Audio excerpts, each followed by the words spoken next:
When George Papadopoulos pleaded guilty to lying to the FBI, many people tweeted him, and many of them were angry. But many people tweeted the wrong man. George Papadopoulos, an American financial planner and accountant and nothing to do with alleged meetings between the Trump campaign and Russia, has had an interesting social media experience since news broke regarding his namesake on Monday. He has, however, greeted the attention with good humor. To all, I am not that George Papadopoulos. I am in Greece visiting my mother, so today it has been kind of surreal to keep up with. End of Twitter post by @FinlaPlanner, eagerly awaiting Trump to confuse me with his indicted George Papadopoulos and tweet me his support. End of Twitter post 2 by @FinlaPlanner. Other people mistaken for celebrities have tweeted him to express their support.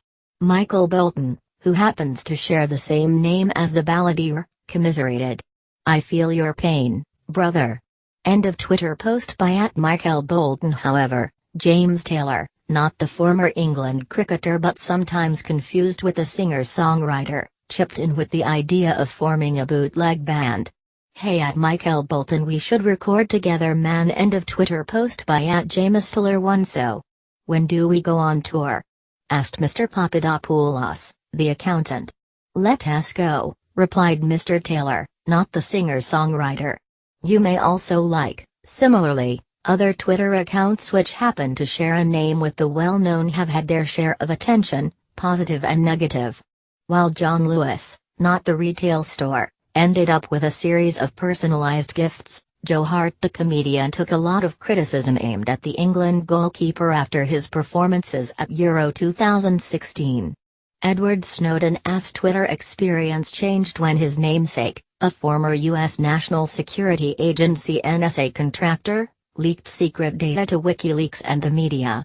Speaking to the BBC, Mr. Snowden recounted, "Some people had their conspiracy theories about me being him. Some people were probably naive on how to use Twitter and tagged me unnecessarily, and others probably wanted the banter or engagement. It was a whirlwind as I had no idea who he was, and there was a lot of interaction from people. There were a lot of people who thought he was a hero and a lot thought he was a traitor. The communication was contrasting and varied. Twitter remains a good source of information and humor, and I would say it has enhanced my enjoyment." Mr. Snowden said the NSA whistleblower has not been in touch with him. He said it is a shame and would have been interesting to talk with him. Does he have any advice for George Papadopoulos and victims of mistaken identities? "Enjoy it," says Mr. Snowden. "Engage with people in a light-hearted way and there is good humorous conversation to be had. Don't worry about threatening comments, they're not aimed at you directly or so, you hope.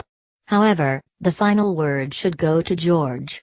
For the nth time, I am not Trump's foreign policy advisor. I have no association with the Trump camp. None." End of Twitter post 3 by @FinlaPlanner.